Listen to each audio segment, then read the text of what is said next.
Welcome to First in Fiction, your first stop for learning to write fantastic fiction. I am your host, Aaron Gansky, author of The Bargain, The Hand of Adonai series, and Firsts in Fiction. And I'm Alton Gansky, the author of about 44 books these days, most of them novels and some nonfiction. And what have you been up to lately, Pops? How's the writing going and all that?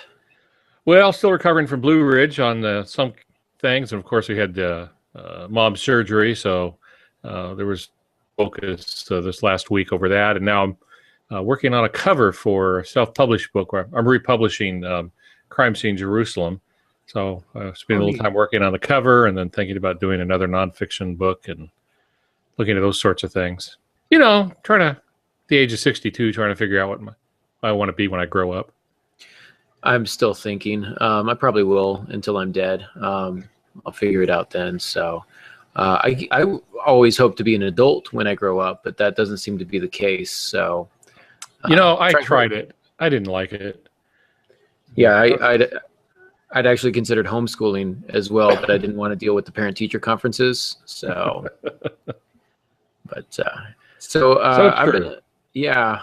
been up to a couple of things. Not a lot of writing this week, sadly. It always makes me sad when I can't get to my writing, but as in producing new words on page. But I've been doing a lot of revisions, going over the corrections to Hand of Adonai, which is due out on August 25th. In the print version, you can search up on Amazon and pre-order for $10. So that's going on. Always fun. Did a little bit of a site redesign. AaronGansky.com has got a facelift, if you will. And I'm doing that in part because I'm going to start a new feature through Facebook, but it's going to be on my blog as well, called First Line Fridays. And so what this is I was talking with Molly Jo. She does my social media management and all that kind of stuff. She likes to promote me when I don't promote myself, which is all the time. So we came up with this idea. I think it's a lot of fun. And on Fridays, what I'll do is put up something on my Facebook page, my author page, and let authors comment with their favorite first line that they've written that week. And then there will be a contest. We'll see which ones we like best. And then at the end of each month, I'll take the 4 or 5 winners, depending on how many Fridays are in the month. I'll take the 4 or 5 winners, and we'll put it up for a popular vote. And whoever wins that popular vote will receive a gift card. Nothing fancy, just $15. Amazon, Starbucks, Target, whatever you like there. And then each year I'll do a $50 gift card. So it should be fun, a good place to kind of come and celebrate the first lines and look at some techniques that other writers are using. And I'll put the winners up on my new webpage. It's not new, but a newly redesigned webpage. And it'll be good. It should be fun. It should be fun. So make sure that you're looking for that. If you haven't already liked my author page, you can do that at facebook.com/Aaron D. Gansky. I think it's just /Aaron D. Gansky. I don't know if I need pages in there. Yep, just /Aaron D. Gansky. Okay. I feel like I've talked enough about that. So if I understand this, they can win $15 to buy one of my books off of Amazon. That's how it works. Yeah. I'll give them an Amazon gift card. That's what I could do, is just gift them your book. Now that would be pretty swanky too, but maybe, I guess if your book is less than 15, they might want the extra change there. But I was thinking I might cut down on the number of submissions if you're giving my book away. So I'm sure it would have quite the opposite effect. But Molly Jo, in order to help promote this on her website, has just posted a link to a Rafflecopter giveaway where she's actually going to be raffling off a copy of my book, Firsts in Fiction, to kind of celebrate the hoopla. So if you're interested, if you've not yet purchased that book and you're intrigued and you'd like to see how to write a good first line, you can go to her website. I've got the address right down here on the screen. You can't see that. Right down there on the screen. It's wp.me/p1txur-2bt. And if you can't remember all of that, you audio listeners, then just go to her website, frankly, mydearmojo.com, and it'll be up there. So there's that. I think I've talked long enough, so we can move on to the publishing term. Tell the people about the Rafflecopter. Tell folks what that is. Rafflecopter. It's a copter of raffles, and it's got a propeller, and it flies through the. I think I'm wrong on this. Rafflecopter is a website that where you can go and you can do certain things to earn an entry into a raffle. So, for example, subscribing to my blog, or liking my page, or posting something about my page on your Facebook, something like that, can earn you entries into this raffle to earn a copy, or perhaps win a copy of my book. I think that's how it works. Molly Joe is setting this up. I've actually never used Rafflecopter, so I appreciate you putting me on the spot there, Pops. Well, yeah, it's my pleasure. That's what I live for. But they can get all that information from the Facebook site or from Molly's site. Yes. Yeah. Right. That'll be maybe in the show notes too. So yeah, I'll leave that link to it. Yeah, that'd be good. All right. Super. Excellent. So how about a publishing term for the day? There you go. You got it. All righty. The publishing term for today is an Emdash. And I'll talk a little bit about that. First, let me tell you what it is. Emdash, and it's spelled E-M, but it refers to the letter M. And it is a longer dash. In typesetting, there's several dash sizes. There's a hyphen, there's an N dash, E-N dash, and there's an M dash, E-M dash. Let me tell you where that comes from. It's called an M dash because the dash is as wide as the longest letter in that font. And that's almost always the letter M. The N dash is about half that length. So if you imagine an M with 2 humps on it, okay, an N dash would be half of that. So M dash, N dash. An M dash is not a hyphen. You don't use them for hyphens. It'll confuse people. You have a regular hyphen for that. Most word processors you can set up so that anytime you do a double hyphen, it will give you an M dash. So it's like autocorrect. You set up autocorrect that hyphen gives you M dash, and then you don't have to worry about it. Otherwise, for most word processing software, you have to insert it through, depending which software you're using, but you have to insert it through like a symbols thing. So set up the automatic correction, the autocorrect, and it'll do it for you. Some are already set that way. And then let me just quickly talk about why it's important to know what an M dash is. When I look at manuscripts from new writers, the one thing I notice is they get M dashes, N dashes, and hyphens very confused. And you don't want to do that because it makes you look amateurish. So in fiction, M dashes are used primarily to show a cutoff in dialogue where somebody interrupts you. So you're doing dialogue, character 1 says, you really need to understand M dash, and the next character 2 says, I don't want to hear it. So that person's cut them off. You don't use an ellipse there. Ellipse means trail off, where somebody just forgets or can't finish the statement. When you cut off, you use an M dash. And then M dashes also are strong parentheses. So if you really want to highlight a phrase or a clause within a sentence, you can use an M dash instead of parentheses, and it really sets it off. Or a sudden change, maybe at the end. You want to highlight something at the end of a sentence.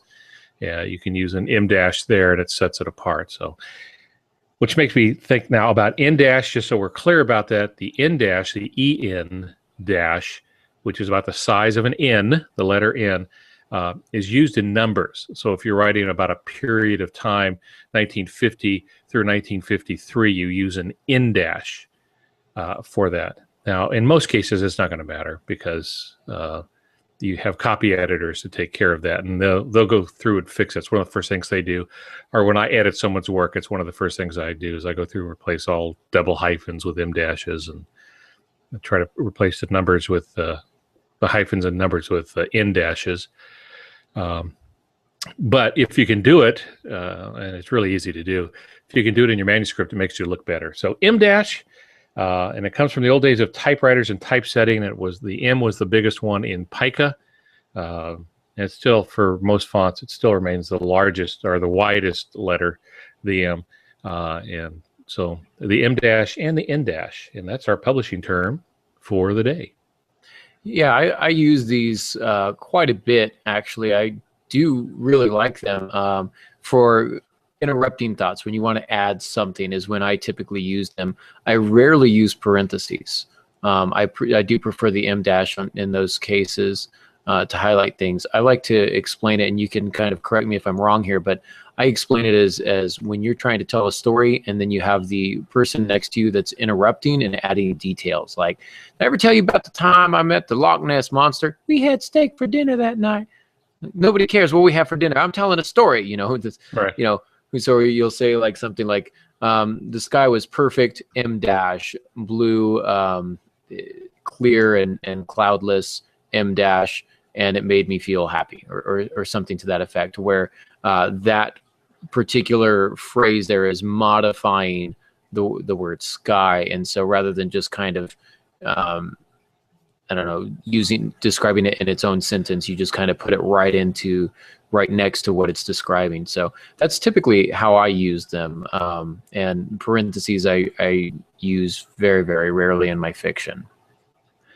Yeah, I don't use them too often in fiction either. I prefer M dashes, but I do need to give out this word of caution. Don't overuse them. I've edited some manuscripts. I think the winner has 25 on one page. I don't know if they bought a bunch at Costco or something, got a couple of boxes worth of them and needed to use them before they went bad or what. But that's too much. It makes the page look weird. Same thing with ellipses. They make the page look weird if you use too many of them. So use them cautiously and use them for effect. Then you're in good shape. But if you're using them for other, this would make a decent podcast sometime to talk about tricky punctuation, how to use it, how to use a semicolon, and why does a semicolon go outside quotes, but the colon goes inside quotes and stuff like that.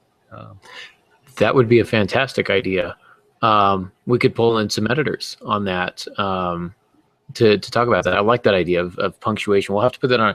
Remind me when we're done here tonight, and I'll put that on our list of topics. Punctuation and how to get the most out of them. I don't know that we've done that before, and I like that idea. So yeah, I don't think we have since I've been on the program with you, because there's a lot of them that make you look amateurish or can make you look professional. It's very easy if someone just sits you down and say, okay, look, if you're going to use a semicolon, here's when you use it. If you have trouble with it, just don't use them at all. There's no requirement that they be used, that kind of thing, and talk about why we use them and their purpose. Not just a high-end English class, but just in everyday writing, what's the best way to get the most out of the punctuation? Absolutely, yeah. So I like that. We'll put that on our list of topics, and that should be a lot of fun. So, but speaking of lists of topics, I think it's high time that we delve into our current topic. I was going to try and come up with some fancy transition there, and had nothing. I couldn't come up with a single musical term to transition us into this musical topic where we will crescendo with so much information. That didn't work, did it? Yeah, you're digging a deeper hole there. If only there was somebody here to bail you out. Unfortunately, there's not. So let's talk about music. Believe it or not, I actually know one or two things about music. I am or has been kind of a musician, played in a band for a number of years. I had a lot of fun with that, but I find that as an artist, as a creative person, and I kind of pride myself on my creativity, music is an indispensable part of my creative process. It is a source of inspiration. My tastes have varied widely, especially as I'm getting older. I find myself drawn to different types of music. I'm listening to stuff now that I've never listened to before in my life. And really liking it, and I can listen to a wide variety of songs that are not in my genre and still appreciate them. For example, I can still find things to appreciate about the worst kinds of music, specifically country western. And I wonder if I lost half. Way to make enemies. Did I lose half our audience right there? I'm waiting for the hate mail now. I haven't been getting messages, so I'm just waiting for some hate messages to come in now. So, yeah, like even if it's not my cup of tea, there's still some things to like. But I wanted to talk a little bit this week about how music plays a part in writing. What does it do for us? What can it give us? What can it? How can it inspire us? Can it be detrimental? In what ways can it hinder our creativity? So I don't have, advanced degrees in this. So a lot of this I'm pulling from personal experience and the experience of several other writers that I know. But I thought it might be fun for us just to kind of talk a little bit about the role that music plays in our writing. So the first thing that we need to consider is, what is the goal? What is our purpose here? If we're going to put some music on, we're going to sit down at our computer, we're going to do some writing, we want some music going on. What do we want this to accomplish? And the first thing that I can think of is that music serves as a background, right? You just want something perhaps to fill the silence. You want something that's pleasant to listen to as you are trying to kind of get into the mode of writing.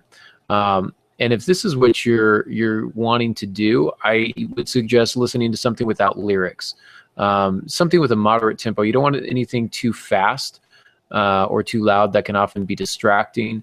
I know if I'm listening to something with words, I find myself singing along, and it's a little harder for me to pay attention to what's in front of me. So I try and find some things without words to kind of listen to, something a little kind of a little easier going, maybe something classical. I do like to listen to string renditions of some popular songs. So if you do piano covers, if you do a search for piano covers, bands like the Vitamin String Quartet cover all my favorite songs from the grunge era of the 90s music, Alice in Chains and Nirvana and Pearl Jam, and they've got tributes to all of them. So strings tributes, piano tributes to your favorite bands. You'll get all the greatest songs with no lyrics. It's just the instrumentals. It's a little bit softer, and it's really pleasant to listen to. So that's one of the things that I like to do in that regard.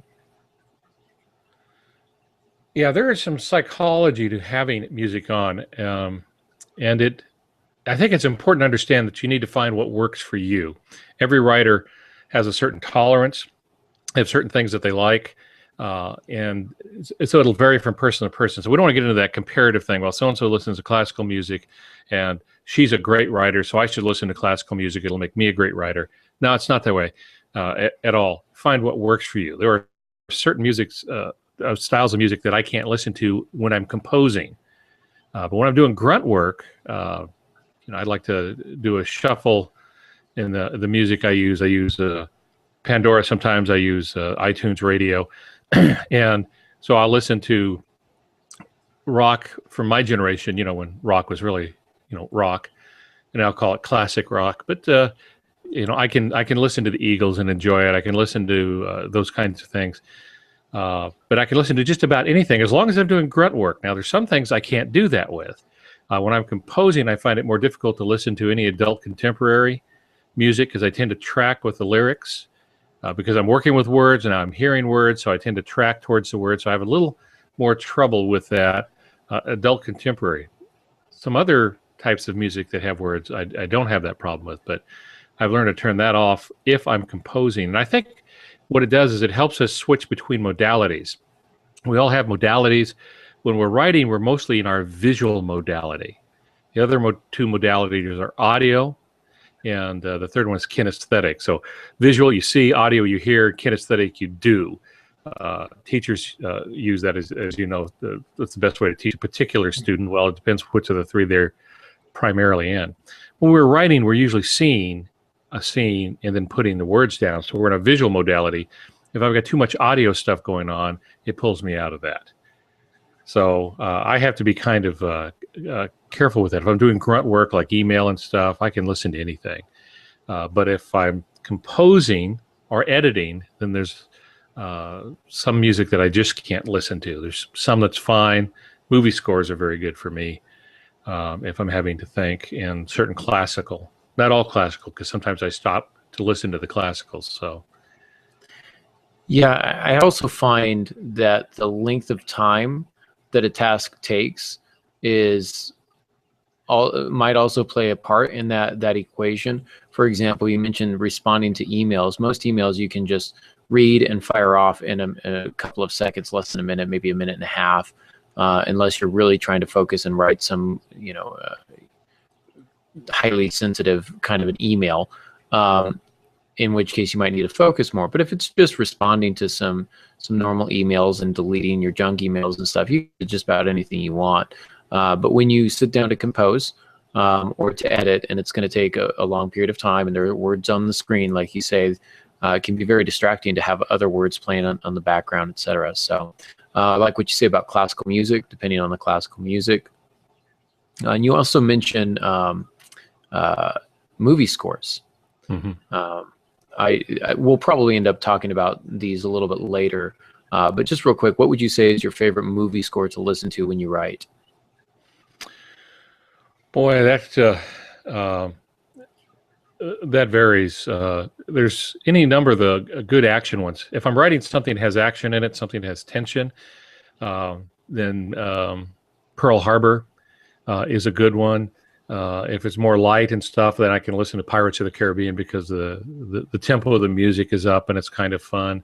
But there's any number of them that can either create a dark mood or a fun mood.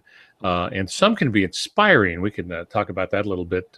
Musicals, believe it or not, can be very inspiring to a writer, as well as some rock. I was listening to Billy Joel's The Piano Man. It's one of the finest set of lyrics you'll ever come across for a writer. You have to listen to it deeply. He tells a great story about being in a bar and being the piano man and who's there. So he sets character, he sets the scene. It's a remarkable piece of work. Well, it's a song, it runs 3-4 minutes, but nonetheless, it's just very, very good. And I find that inspiring when I'm setting out to write. I listen to that and I think, okay, so that's how you do it. Even at something so short, it can be so powerful. I'm trying to think of some of the other movie scores that I've listened to.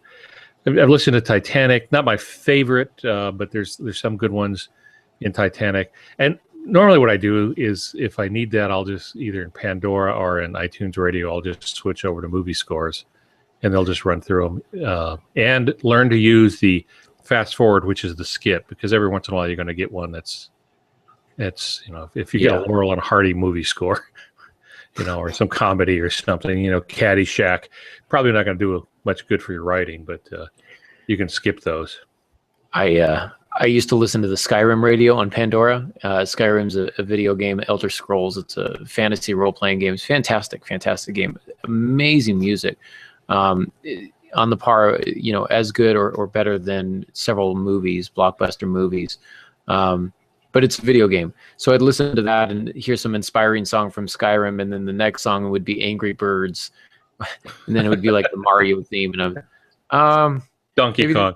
Maybe this isn't the best station for writing right now. Maybe I'll find a different one. But when I'm doing just hanging out, doing responding to email and paperwork and this and that, I'll listen to it. It's kind of fun.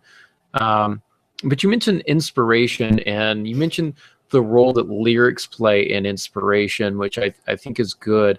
But I also listen to the music, and the music can be very inspirational to me. It can really set the mood.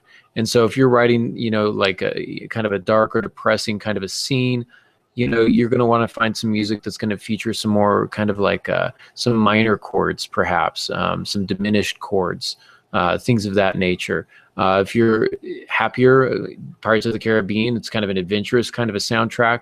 You'll notice that there are some brighter chords, and the notes are all in like major scales, most of them.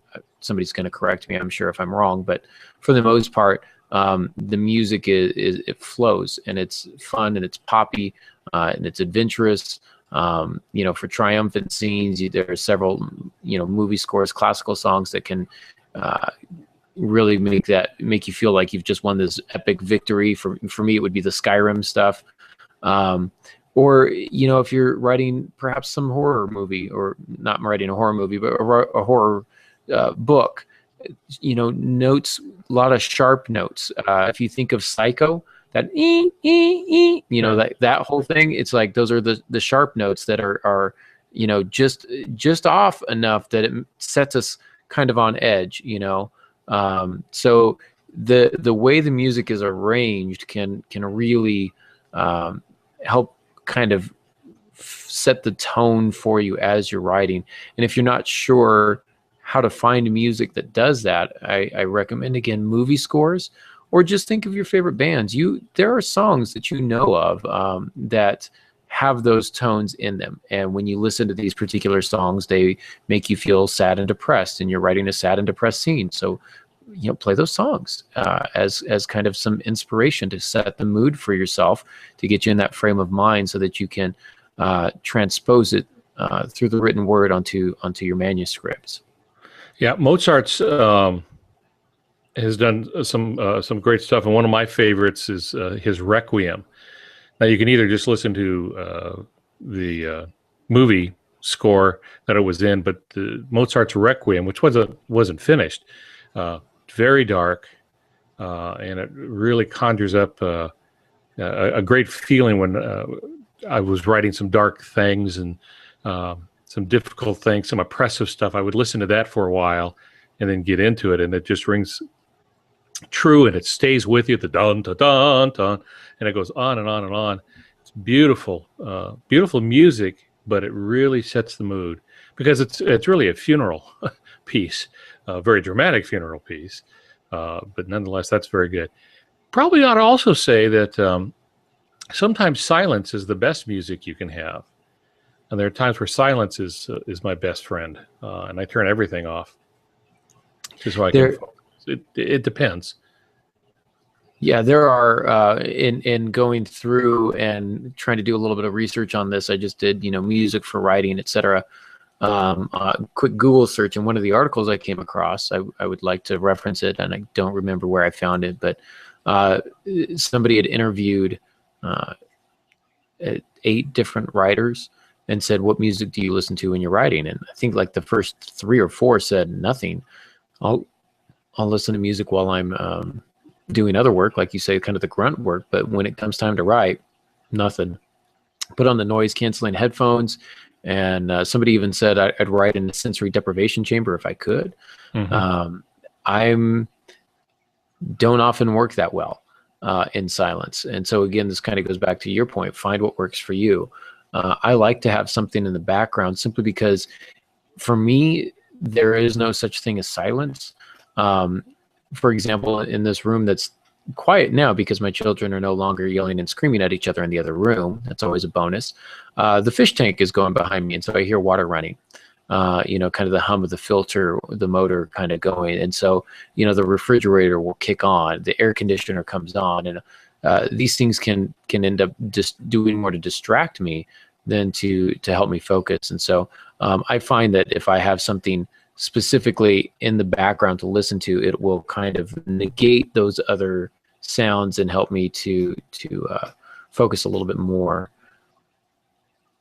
Yeah, and you're right again to find out what works for you, and it will vary sometimes with the person. There are times when I can listen to music and write, other times when I have to have the silence or white noise, which I know we're going to talk about.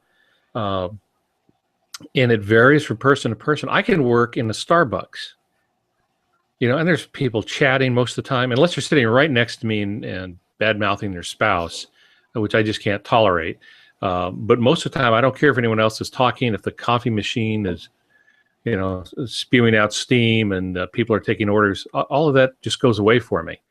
But I can't do that with other places. I have to have either more control, or I have to have the silence. So I always take my Bose headset, which is noise canceling.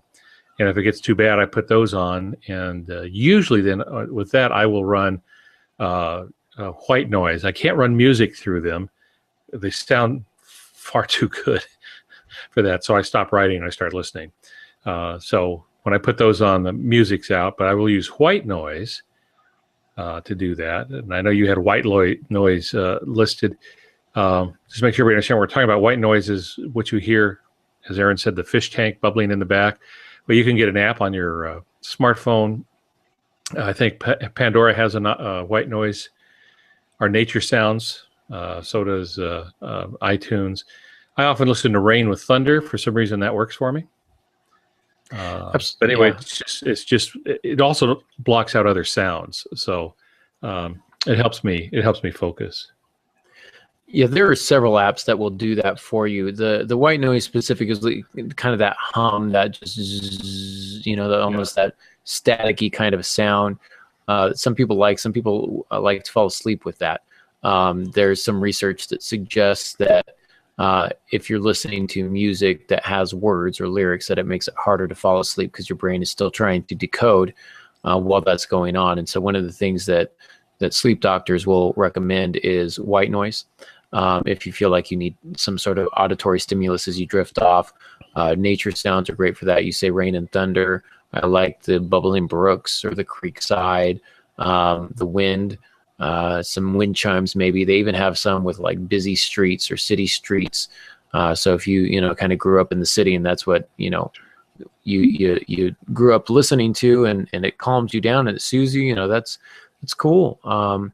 If you're writing a scene in a big city, maybe you find that particular thing where it's just the sounds of the taxis going by and people walking on the street and talking, or, you might be able to find a coffee house station where it's just, like you say, the coffee grinders are going and the people are chatting, and just some nondescript noise to cancel out the refrigerator running, the air conditioner coming on, the fish tank in the background, etc. Those are some things that you can do. I like to use those when I'm sleeping. If I'm someplace unfamiliar, it helps me kind of drift off a little bit. So I do suggest that if you're just, if the purpose is just to get rid of that silence, those are really good options. Yeah, it quiets the mind. And sometimes when I nap, I would do that. I put in the white noise because it drowns out the other. Interesting little story, a little anecdote here. One of the ones, white noises that I used to listen to is a combination of three sounds. One is wind, like through a big wind generator. You can hear the big blades spinning and the wind whistling around it. And then with it would also play the crackling of a fire, and then a little creek. And for some reason, it always gave me the idea that I was in a frozen area like Antarctica, with the wind blowing and there's a fire and the fire is melting a little bit of the ice. That turned into a story. I would listen to that and an idea came to me, and then I was approached to do a bit of flash fiction for Splickety magazine. And that germ of an idea that came from just those sounds led to that story. And I think I have it posted on my site. It's called 1950. It has no socially redeeming value, but it was fun to write nonetheless. And anyway, that whole story had its roots in the white noise I'd been listening to over and over again. It generated an idea. So you never know what's going to happen. Yeah, I like that. I suggest those types of background noises can really help you conjure up some ideas, and it can really help to displace you. And mixing and matching them can really help out too. Some apps will allow you to do that. So, speaking of inspiration, though, we've mentioned this before, but in the show notes here, you mentioned the musicals are good for your inspiration. So, how do you use the musicals? What musicals specifically work for you? There have been several that have been good. Phantom of the Opera is one.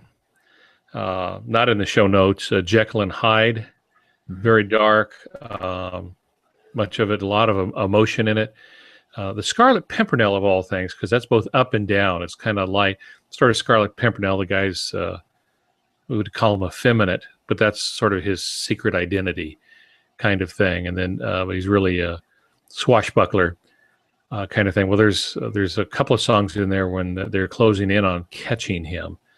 The French, and the lyrics are just amazing, and the tension and the music, and that's worked for me. So I've listened to that many times. Can't listen to the whole thing while working because it'll get distracting, but you can select those. And what some people do is they set aside the music. So if they have the music, they'll set aside a playlist for writing. And I used to have one that said dark music, light music, fun music, whatever I needed, I could just switch to that and would play those. So. Yeah, I did the same thing. This is going a little off the notes here. I'm not sure if I put this in there or not, but I used to assemble playlists for each of my works in progress. I still have a few of them, and they varied widely. when I was doing a radio is a rock and roll romance. I was co-writing that, and so the character was a rock and roll star, and so he listened. I listened to a lot of rock, a lot of the stuff that I normally like to listen to, and what I played, and all that kind of stuff. So I just had a whole playlist of that kind of stuff, that kind of music that informed the place where he was coming from, the culture from which he came. And that kind of really helped out quite a bit. And I do want to mention that if you're listening to songs with lyrics, lyrics can do a whole lot of things aside from just inspiration. A lot of lyrics tell stories, especially in country western music. I'll throw that out there. They like their stories, and they've got some pretty good stories in there. But even some of the more obscure, metal songs, they sometimes will tell a story, suggest a story too. Metallica always told stories. Whether or not you liked them is up to you. But they had stories that ran through their songs, and they can be very inspirational. But lyrics can also provide some historical context for your work. If you're writing about the 1960s, I mean, pull up the songs that happened in the 1960s. If you're writing about the 90s, what was popular in the 90s, and what genres were popular then, and what did the lyrics say about the time? Music is notoriously political, and you could make the case that even instrumental music is oftentimes very political, and you will have popular music that scratched the itch for the majority of the population, and then you're going to find music that's sole purpose was to upset the norm, to provide counterculture, to establish counterculture, to make a political statement. And that's not just in the 1960s, that's all throughout history. What parent hasn't yelled at their child for listening to that trash? You know what I'm saying? What is that? That's not even music. I'm sure Mozart's father said that same thing to him, like, what you're playing that piano, that's garbage.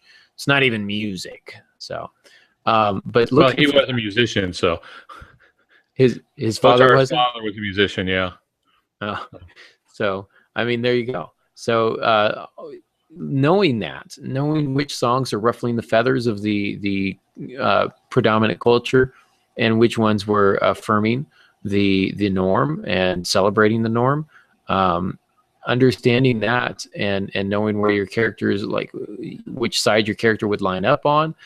Did they listen to these songs or to those songs? Mm-hmm. That can help you kind of define your character. And I'm going to throw in real quick here something that Brett Anthony Johnston says in Naming the World.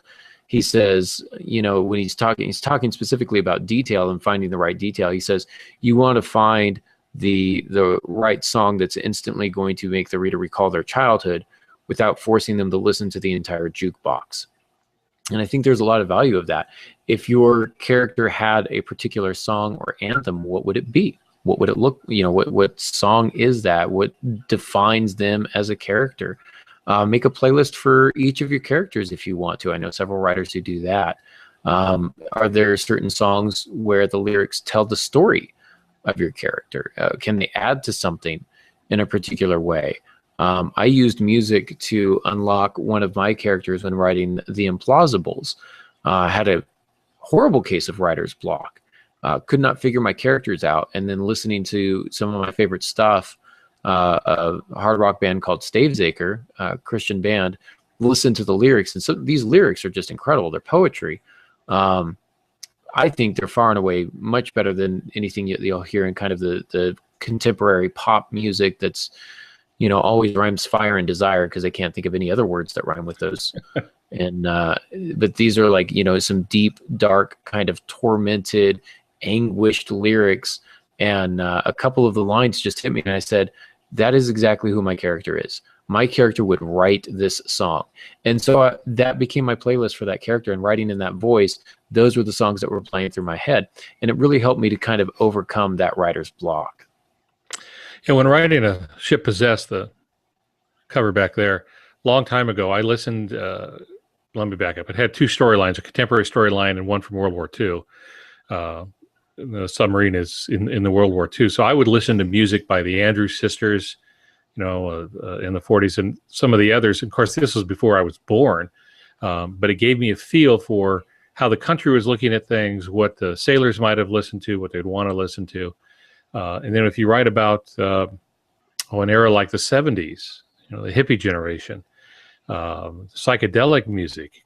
If you listen to Donovan, you'll get some of that. Beatles during their psychedelic era stage.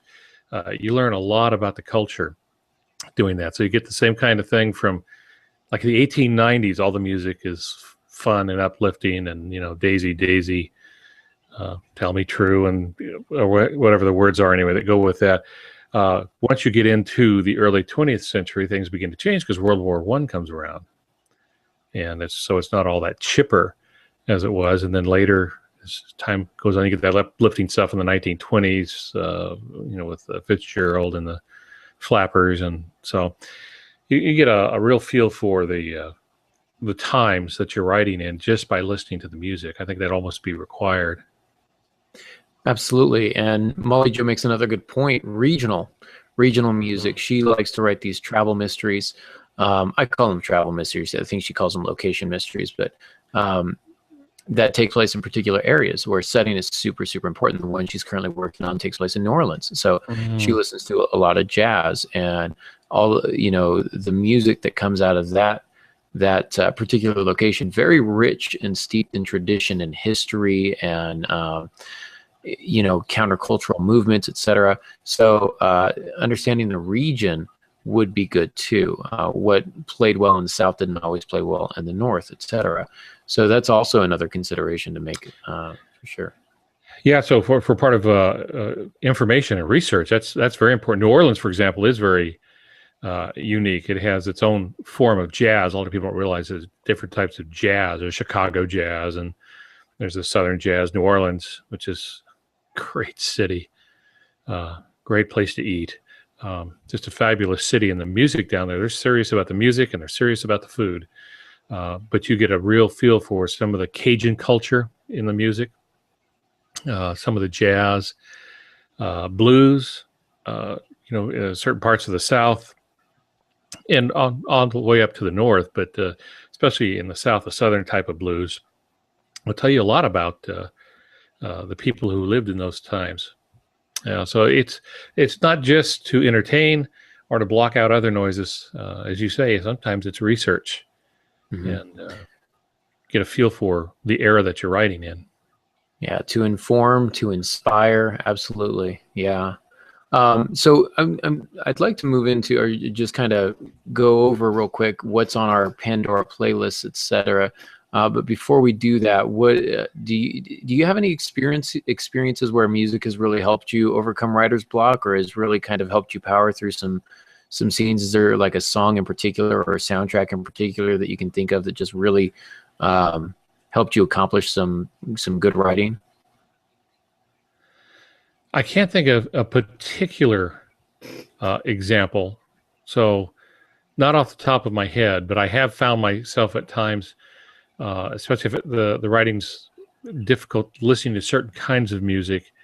Sometimes it's hard to write the difficult scenes, the violence or the darkness, or, in one book I sent someone to hell, so that meant I had to go to hell, and it was really grueling. But there were things that I listened to on that. Or if you want to understand evil, again, the Jekyll and Hyde, the Broadway version of Jekyll and Hyde is amazing and very dark. And not all musicals are that way, of course. You're not going to get inspired to write great things from listening to Urinetown. That's kind of an odd bit, but careful selection, and you'd be surprised at what it might lead to. But there have been ideas that have come to me while I was listening to music, or white noise. All of a sudden, the idea just pops up. It does trigger stuff in the brain. It activates other parts of the brain. And there's been research to show, for example, that Baroque music is best if you're studying or if you're working, a style of classical music, and that you can remember things more, you understand more, and you can be more creative if you listen to Baroque music, which is a lot of harpsichord and stuff, but there's something in the way that it's played that activates parts of the brain. So So yeah, you certainly could you could do that. Which is why I play classical music very often in my classroom. Occasionally, I'll throw in some of those strings tributes and piano tributes, etc., because they like those. But yeah, it does help people to remember. There's research that suggests listening to classical music will increase your test scores, etc. So there's a lot to say for it. But again, it's really kind of an individual thing. What works best for you? For me, I like to listen to, in terms of soundtrack, some of my favorite ones. I like Jurassic Park. It's probably my favorite. Love Lord of the Rings, Pirates of the Caribbean. One I've been listening to lately, Interstellar. Interstellar had a stellar soundtrack. Well, wait for it. Bump. Okay, go ahead. Okay, so an awesome. I mean, the soundtrack was just out of this world. So I find myself orbiting around many of those songs. So, okay, moving on. Make him stop. I'm crashing to earth like a meteor. But Hans Zimmer and John Williams, some great composers. I really like Danny Elfman. So on my Pandora, I've got a Danny Elfman. When I want just a little bit of weird, he's got some really fascinating music. He actually did the soundtrack for a video game that I loved called Fable. Fable was fantastic. I won't talk about the other games they made after that, but Fable was really a good game, and Danny Elfman scored that entire video game, and some awesome music. Really kind of helps immediately create that world and make it real and rich to me. So writing fantasy, I love to listen to some Danny Elfman. I get students who turn me on to a lot of different music. Explosions in the Sky.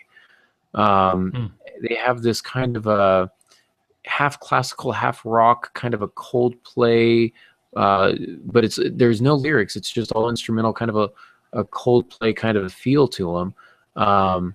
Just really good for some background music. I thought it was going to be like some sort of death metal or something like that, but it was just actually very soothing kind of background music. Molly Jo Mitchell's Chronicles of Narnia. That's another one. That's another one that I really enjoyed. In terms of soundtracks, what are you listening to on your Pandora? Well, I was just going through the list. I have a very long list. In the shuffle, I have Russell Watson radio. Most people remember him as the singer for Star Trek Voyager. That's the only music associated with the Star Trek franchise that has words to it. Enterprise? No, Voyager. Star Trek Enterprise? No, Voyager.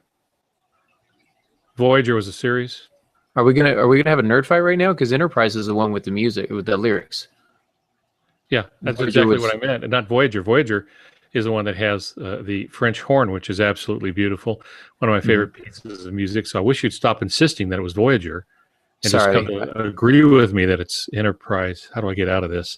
I don't know. You're right. Thanks for correcting me on air, recorded. Yeah. I do what I can.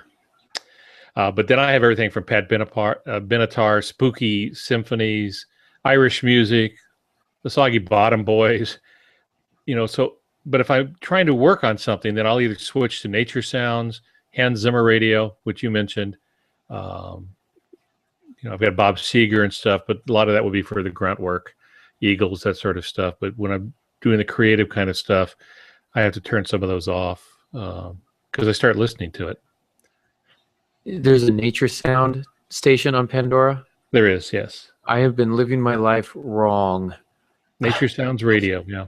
Everything I know is a lie. How did I not know this?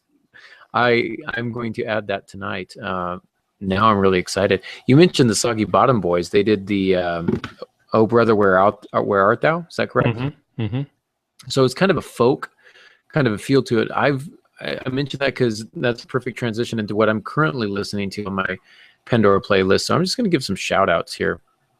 Some of my favorite artists. I've gotten into this real kind of a folk rock, kind of a groove that I'm in lately. And female singers, I find that I've just really fallen in love with female singers and some bizarre really experimental, kind of strange types of music. Some of them, specifically Portishead. I don't know if you've ever heard of them, but incredible voice that she's got, and the music behind it is just bizarre and strange and lovely all at the same time. I listened to Bright Eyes, a little bit of a lyric warning on that. He likes to tell stories, but he's not shy of 4-letter words, so it's not terrible, but something to be aware of. Death Cab for Cutie, a lot of people know them, really like them. Ed Sheeran, who's really rocketed into fame after he sang Icy Fire on the from The Hobbit, or the second one, the second Hobbit film. Fiona Apple, Florence and the Machine. There's a band called Iron and Wine that's kind of this folk rock hybrid, and guys got a really great voice, very clean sound, really easy to listen to, very lyrical. His lyrics are lyrical. Wow. So that happened. I said that out loud. Poetic. Here we go. That's the word I'm looking for. Very poetic lyrics that often tell stories. Mumford and Sons, very popular these days. I don't know if you've had a chance to listen to them, but kind of a folk rock kind of a thing. Page of the Lion, who I'm sure nobody's ever heard of. But they're a great band. The Waylon Ginnies. So if you like the Soggy Bottom Boys, imagine that with female singers. Yeah, so they're real good, like them. Tori Amos, and then from our intro music and our outro music, Eliza Rickman. I've had her on my just on repeat when I'm listening to music. Really inventive stuff, really entrancing kind of music. So I've been listening to a lot of her as well. Any other shout outs you've got, Pops? No, but again, and probably for the third or fourth time, to remind people that it varies from person to person. I, for example, can listen to blues and work. I can compose and have B.B. King, now the late B.B. King, sadly, playing. It seems like every other blues player is named King one way or the other, but any number of them. And for some reason, I can do that. I have trouble if it's Bob Seger. There's several songs I just stop if he starts them, and I'll sit there and listen to him. Same thing with the Eagles. So there's some I can't do that with, and some I can, and I can't tell you what makes the difference. And of course, and then some days maybe none of them will work, and I just need the silence. But I've also found that writers, once they get in a groove, they stop hearing anything anyway, because now they're locked on. But I had music playing I didn't even know was on. Gotten lost, but that's really a good thing. Agreed. So yeah, find what works for you. Molly is insisting that I like the New Kids on the Block. That is false. It is a vicious lie, and I think in print it's libel, isn't it? So might have some legal recourse here. In that case, it might even be slander. So I don't know. Slander and libel. Well, I'll find some way to press charges. So one of them was a running joke. We flew out to Blue Ridge together, her and Becky Lindsay and I, and so we had a bit of a road trip to get to the airport, and she insisted on playing New Kids on the Block, and Becky and I were understandably very resistant to that particular suggestion of hers, but we found some other music that we liked to listen to. So some good stuff there. Fun topic tonight. Pops, thanks for joining me on this. Anything you want to plug before we sign off? No, well, I'll mention the Harbingers. Bill Myers' book just came out a day or two ago, so it's the 5th in the series. Bill Myers, The Revealing is the title of it. I just bought the physical copy and the ebook so I could have it on file. So that just came out, and Frank Peretti's working on the next one. So very cool. And that should be out next month. So it's still going. You got an all-star cast of writers over there. So it is an interesting dynamic. Try to keep all that working together. You get 4 independently creative people and put them on the same project, and you start waiting for spontaneous combustion. But so far, it's still working. So, well, when you guys hit to the Beatles stage, you just let us know. When some other writer tries to Yoko Ono in there and mess with the chemistry, you know, the world will mourn. The world will mourn. So, how can people get in touch with you? Well, my website, as you can see on the screen there, and for those that are audio only, it's altingansky.com. I'm hoping to get that a little more active now that I'm through the conference and finished contracts and, try to steer a new course and stuff. So that's probably going to become a little more active with that. Just did a interesting article on, actually, I took it from one of my books on G.K. Chesterton, who was a writer, very prolific writer many years ago, and funny guy, very large. He was 6'4" and obese, and he once got stuck getting out of a cab in front of his office, and he tells people, his line was, "I tried to turn I would have got out sideways, but I don't have a sideways." And but he a brilliant man. A little odd to look at, but nonetheless, he did a lot of things. So it was his birthday this just a few days ago. So I did a little piece on him. Oh, interesting. Great. We'll have to take a look at that. And as always, you guys can find me on aarongansky.com, the newly redesigned aarongansky.com. Subscribe to my blog there. Don't forget the Rafflecopter giveaway for my first sim fiction book. You can read that and study up. So that on Friday you can post your first lines. Now, I guess I should probably make this clear. These do not need to be first lines of completed works. They might be the first line of a story you haven't written or a novel you haven't written. It doesn't really matter to me as long as it works as a good first line. I want to read them. So you can look at Molly's blog there, franklyMyDearMojo.com. Has some information for you. And as always, you can find me on Facebook at facebook.com/ADGansky, or my author page, facebook.com/AaronDGansky. And I'm on the Twitter at ADGansky. So lots of ways to get in touch, and look forward to hearing from you. Thank you all for listening. And until next week, good writing.